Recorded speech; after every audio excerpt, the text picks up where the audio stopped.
Hello guys, good morning. Keep in touch अनलुक में आप सभी का स्वागत है। और आज हम करने वाले हैं राजस्थान की ऐतिहासिक पृष्ठभूमि से रिलेटेड, इतिहास से रिलेटेड क्वेश्चंस। और साथ ही साथ डेली हम जो करते हैं, मेरे वीडियो के मिड में, बीच में, शुरू में या लास्ट में एक जीके का क्वेश्चन होगा जो 100 रुपीज़ प्राइस का कैश प्राइज़ होगा। जो भी आंसर करना चाहे वो आंसर कर सकते हैं, अदरवाइज़ आप कंटिन्यू अपना वीडियो कंप्लीट कीजिए और अपनी स्टडी को लर्निंग विद अर्निंग के साथ, कंसेप्ट के साथ आगे बढ़ाइए। मेरा कंसेप्ट सदा से हमेशा 2021 से यही था। आज ये दूसरा चैनल है, मैं इससे पहले भी मेरा एक चैनल है, तो मैं उससे कंटिन्यू यही करती हूँ, लर्निंग विद अर्निंग, ताकि स्टूडेंट्स को ये ना लगे कि हम लर्निंग तो कर रहे हैं लेकिन हमारे पास कुछ पॉकेट मनी नहीं है। तो चलिए चलते हैं, आज के इस वीडियो को कंटिन्यू करते हैं। देखते हैं आज का पहला क्वेश्चन राजस्थान का। देखिए पहला क्वेश्चन, देखिए मत्स्य जनपद में कौन से आधुनिक जिले शामिल है? मत्स्य जनपद में कौन से आधुनिक जिले शामिल है? अलवर, भरतपुर, धौलपुर, करौली। अलवर, भरतपुर, धौलपुर, जयपुर। दौसा, भरतपुर, बूंदी, करौली। सीकर, चूरू, झुंझुनू। तो ऐसा क्वेश्चन जब भी आ जाए मत्स्य जनपद में कौन से आधुनिक जिले शामिल है, तो आपका आंसर हमेशा हो जाएगा ABCD, अलवर, भरतपुर, धौलपुर, करौली।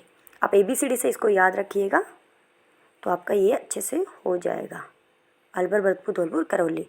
इसको आप यूँ लिख सकते हैं ABC और D, ऐसे आप इसको याद कर सकते हैं। चलिए नेक्स्ट क्वेश्चन की तरफ चलते हैं। नेक्स्ट क्वेश्चन है हमारा, मेवाड़ के महाराणा भीम सिंह, मेवाड़ के महाराणा भीम सिंह की पुत्री कौन थी? मीराबाई, राजकुमारी चारुमती, राजकुमारी कृष्णा कुमारी, राजकुमारी अहिल्या बाई। तो मेवाड़ के महाराणा भीम सिंह की पुत्री कौन थी?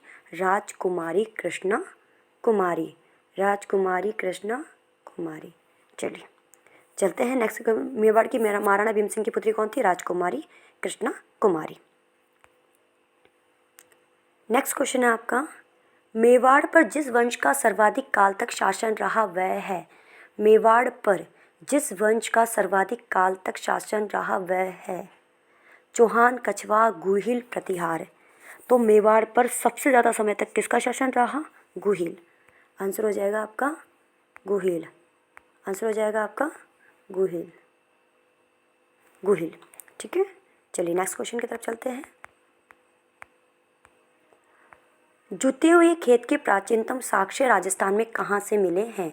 जुते हुए खेत के प्राचीनतम साक्ष्य राजस्थान में कहाँ से मिले हैं?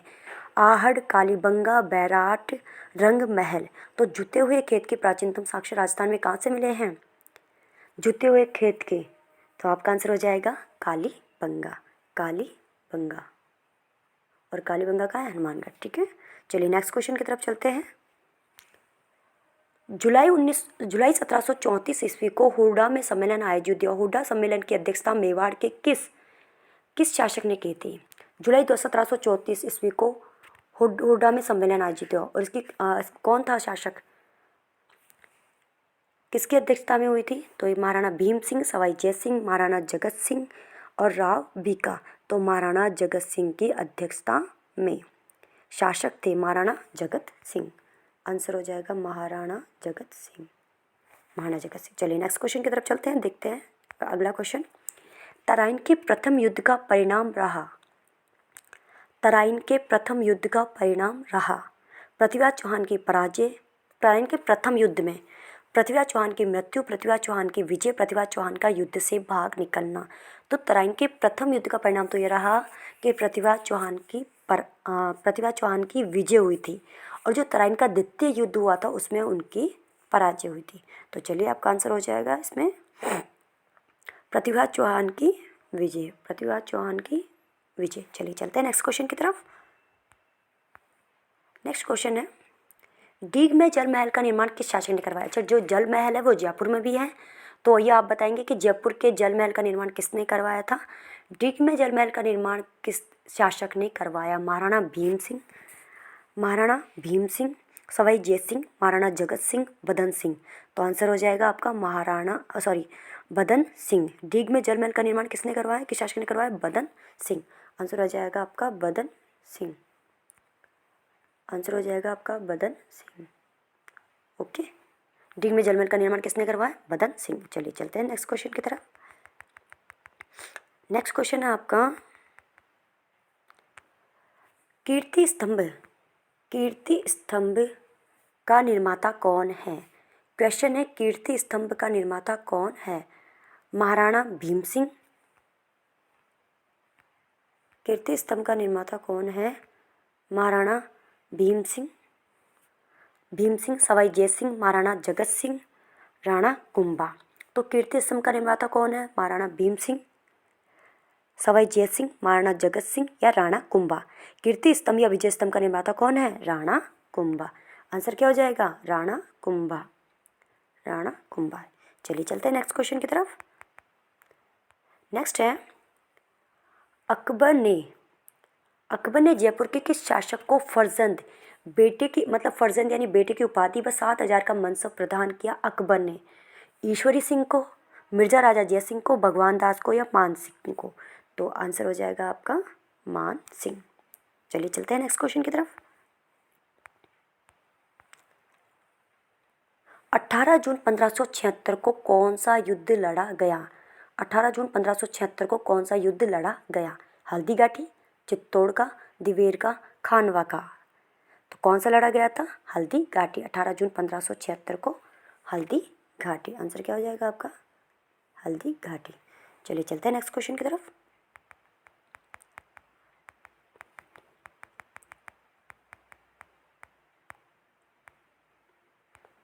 चलिए पृथ्वीराज विजय का रचयिता, नेक्स्ट क्वेश्चन है आपका, पृथ्वीराज विजय का रचयिता कौन था?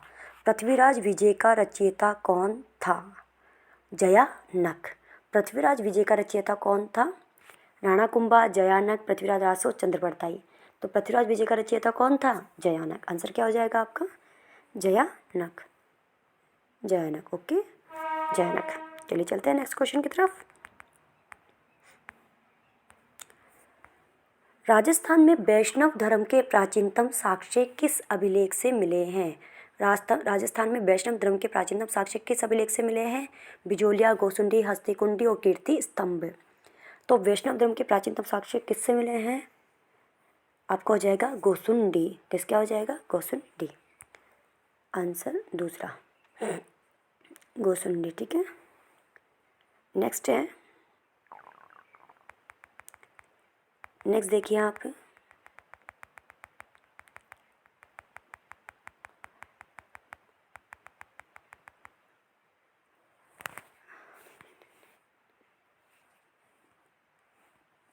नेक्स्ट है पृथ्वीराज रासो का लेखक निम्न में से कौन एक है? राणा कुंभा, जयानक, पृथ्वीराज रासो, चंद्रवरदाई। पृथ्वीराज रासो का लेखक कौन है? चंद्रवरदाई। आंसर क्या हो जाएगा? चंद्रवरदाई। चलिए चलते हैं नेक्स्ट क्वेश्चन की तरफ। नेक्स्ट क्वेश्चन है आपका, नागौर का संबंध मध्यकाल में किस प्रसिद्ध सूफी संत से रहा है? नागौर का संबंध मध्यकाल में किस प्रसिद्ध सूफी संत से रहा है? ख्वाजा साहब, शेख बख्तियार, निजामुद्दीन औलिया, हमीमुद्दीन नागौरी। नागौर का संबंध मध्यकाल में किस प्रसिद्ध सूफी संत से रहा है?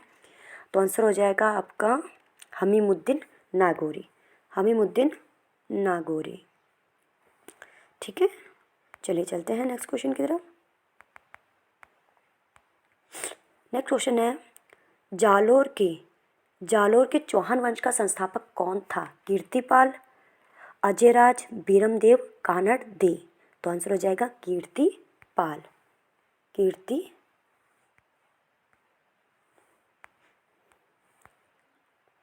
आंसर क्या हो जाएगा आपका? कीर्तिपाल, कीर्तिपाल। चलिए चलते हैं नेक्स्ट क्वेश्चन की तरफ।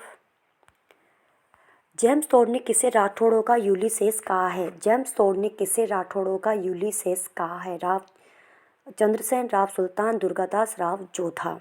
तो जेम्स टोड ने किसे राठौड़ों का यूलिसेस कहा है? दुर्गादास को, दुर्गादास को। राठौड़ों का यूलिसेस दुर्गादास। चलिए चलते हैं नेक्स्ट क्वेश्चन की तरफ। राजस्थान के क्षेत्रों के प्राचीनतम नामों का उल्लेख किस वेद में किया गया है? राजस्थान के क्षेत्रों के प्राचीनतम नामों का उल्लेख किस वेद में किया गया है? यजुर्वेद, ऋग्वेद, अथर्ववेद, सामवेद। तो बताइए, आंसर हो जाएगा आपका ऋग्वेद, ऋग्वेद। ठीक है, चलिए नेक्स्ट क्वेश्चन की तरफ। नेक्स्ट क्वेश्चन है आपका, रणकपुर के जैन मंदिर का शिल्पी कौन है? रणकपुर के जैन मंदिर का शिल्पी कौन है? लास्ट क्वेश्चन, रणकपुर के जैन मंदिर का शिल्पी कौन है? महाराणा भीम सिंह, देवपाग मंडन और राणा कुंभा। तो आंसर हो जाएगा आपका दीपक। आंसर हो जाएगा आपका दीपक। ठीक है, चलिए चलते हैं नेक्स्ट क्वेश्चन की तरफ। नेक्स्ट क्वेश्चन है, कर्नल जेम्स टोड द्वारा रचित annals and antiquities of Rajasthan का प्रकाशन हुआ। कर्नल जेम्स टोड द्वारा रचित annals and antiquities of Rajasthan का प्रकाशन हुआ कब? 1829 ईस्वी में। देखिए जो औरंगजेब लिखा हुआ है ना, इसको आपको नहीं रीड करना है, ये गलती से बाय मिस्टेक टाइप हो गया है। आपका आंसर सिर्फ क्या हो गया? 1829 ईस्वी में, 1839 ईस्वी में, 1837 ईस्वी में, 1824 ईस्वी में। तो कर्नल जेम्स टोड द्वारा रचित annals and antiquities of Rajasthan का प्रकाशन कब हुआ? 1829 ईस्वी में। आंसर क्या हो जाएगा आपका? यही है सही आंसर, और इसी में मिस्टेक हो गई। चलिए चलते हैं नेक्स्ट क्वेश्चन की तरफ।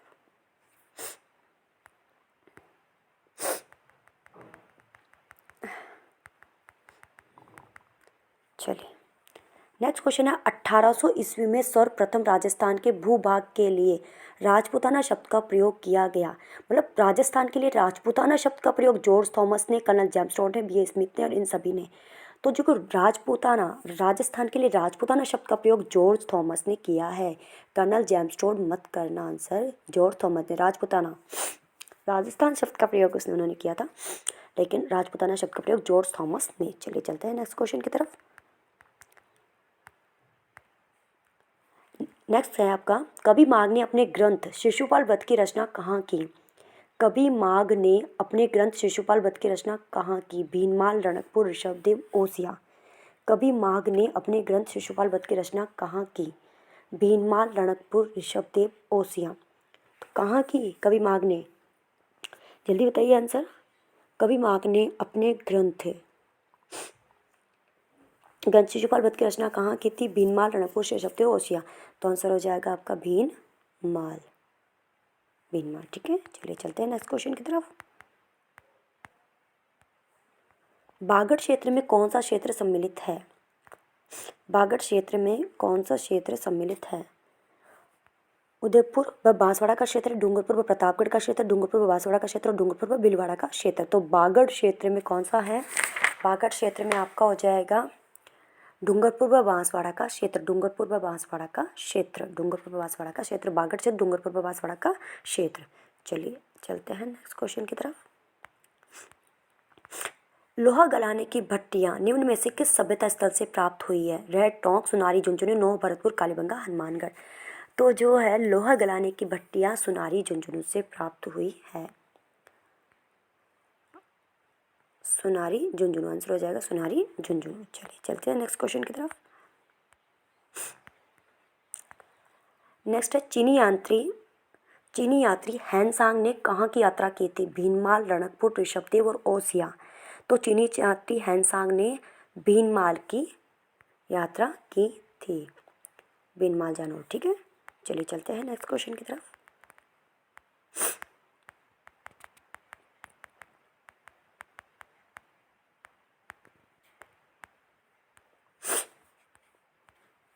नेक्स्ट क्वेश्चन है आपका, भारत में ताम्र सभ्यताओं की जननी किस सभ्यता स्थल को माना जाता है? ताम्र सभ्यताओं की जननी किस सभ्यता स्थल को माना जाता है? गणेश्वर, सीकर, सुनारी झुंझुनू, आहड़, उदयपुर, कालीबंगा, हनुमानगढ़। तो इसमें आपका आंसर हो जाएगा क्या? जल्दी बताइए। गणेश्वर, सीकर। ताम्र सभ्यताओं की जननी गणेश्वर, सीकर। चलिए चलते हैं नेक्स्ट क्वेश्चन की तरफ। नेक्स्ट क्वेश्चन आपका, दाऊदी बोहरा संप्रदाय का प्रमुख केंद्र कहाँ स्थित है? भीनमाल, रणकपुर, गलियाकोट, ओसिया। दाऊदी बोहरा संप्रदाय का प्रमुख केंद्र कहाँ स्थित है? तो आंसर हो जाएगा आपका गलियाकोट, गलियाकोट, गलियाकोट। ठीक है, चलिए चलते हैं नेक्स्ट क्वेश्चन की तरफ। मत्स्य जनपद आर्यजन के रूप में मत्स्य जाति का उल्लेख सर्वप्रथम किस वेद में हुआ है जो इसकी प्राचीनता का प्रतीक है? यजुर्वेद, ऋग्वेद, अथर्ववेद, सामवेद। मत्स्य जनपद आर्यजन के रूप में मत्स्य जाति का उल्लेख सर्वप्रथम किस वेद में हुआ है जो इसकी प्राचीनता का प्रतीक है? तो आपका आंसर हो जाएगा ऋग्वेद। आंसर हो जाएगा ऋग्वेद। ठीक है, चलिए चलते हैं नेक्स्ट क्वेश्चन की तरफ। राजपूताने का कर्ण किसे कहा जाता है? जयमल फत्ता, रावचंद्र सेन, जगन्नाथ का चूहा राय सिंह। राजपूताने का कर्ण किसे कहा जाता है? राय सिंह को। राय सिंह, ठीक है। चलिए चलते हैं नेक्स्ट। राजस्थान के मरुस्थल में पहले क्या था? सबसे पहले क्या था? रेगिस्तान था, समुद्र था, बीहड़ भूमि थी, पर्वत थे? नहीं, राजस्थान के मरुस्थल में, मरुस्थल की जगह पहले क्या था? समुद्र। तो आंसर हो जाएगा क्या आपका? समुद्र, ठीक है। चलिए नेक्स्ट क्वेश्चन की तरफ चलते हैं। आज की 100 रुपीज़ यानी कैश प्राइस का आपका सवाल है, ढोल नृत्य कहाँ का प्रसिद्ध है? ढोल नृत्य कहाँ का प्रसिद्ध है? जालोर, अलवर व भरतपुर, डूंगरपुर व बांसवाड़ा, शेखावाटी। ढोल नृत्य कहाँ का प्रसिद्ध है? आपको कमेंट करके आंसर बताने हैं। जिसका आंसर सबसे पहले होगा कैश प्राइस उसी का होगा। चलिए चलते हैं आगे, कंटिन्यू करते हैं। नेक्स्ट है, राजस्थान के इतिहास में रूठी रानी के नाम से प्रसिद्ध कौन हुई? रानी उमादे, चारुमती, कृष्णा कुमारी, अहिल्याबाई। रानी उमादे, आंसर हो जाएगा रानी उमादे। रानी उमादे एक बार मान भी गई थी, लेकिन वापस किसी के उकसाने से कि आप ऐसे कैसे चली जाएंगी एक बार के मनाने से, तो वापस वो अपने जाके महल में बैठ गई। तो वो कभी अपने राजा के साथ रही नहीं, वो हमेशा रूठी रही। तो रानी उमादे। चलिए चलते हैं नेक्स्ट। मालदेव के सेनापतियों जैता और कुप्पा की वीरता से प्रभावित होकर किस शासक को कहना पड़ा कि एक मुट्ठी बाजरे के लिए मैं हिंदुस्तान की बादशाहत खो देता? मतलब मालदेव के सेनापति जो थे जैता और कुप्पा की वीरता से प्रभावित होकर किस शासक को, बादशाह को कहना पड़ा कि एक मुट्ठी बाजरे के लिए मैं हिंदुस्तान की बादशाहत को खो देता? तो अकबर, शेरशाह, अलाउद्दीन और औरंगजेब। तो आंसर हो जाएगा आपका शेर शाह। आंसर हो जाएगा क्या? Sher Shah. Wait wait wait wait wait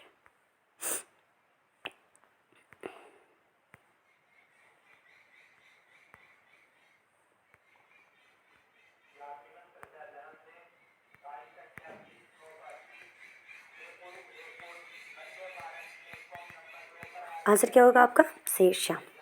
चलिए इजाज़त दीजिए। और आज का जो हमारा सवाल था,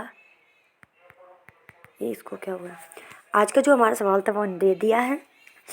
मैं डेली कुछ ना कुछ लेकर आती रहूँगी। तब तक के लिए चैनल बनेगा। चैनल पे बने रहने के लिए और चैनल को वॉच करने के लिए लगातार धन्यवाद। Thank you so much. फिर मिलेंगे एक नए वीडियो के साथ, और आप डेली अपनी अर्निंग और लर्निंग दोनों को कंटिन्यू कर सकते हैं। तब तक के लिए दीजिए इजाज़त। धन्यवाद, थैंक यू सो मच। और हाँ, चैनल को सब्सक्राइब बिल्कुल मत कर कीजिएगा, बस आप चैनल को वॉच करते रहिएगा और अपनी लर्निंग और अर्निंग को एक धार दीजिएगा। Thank you so much.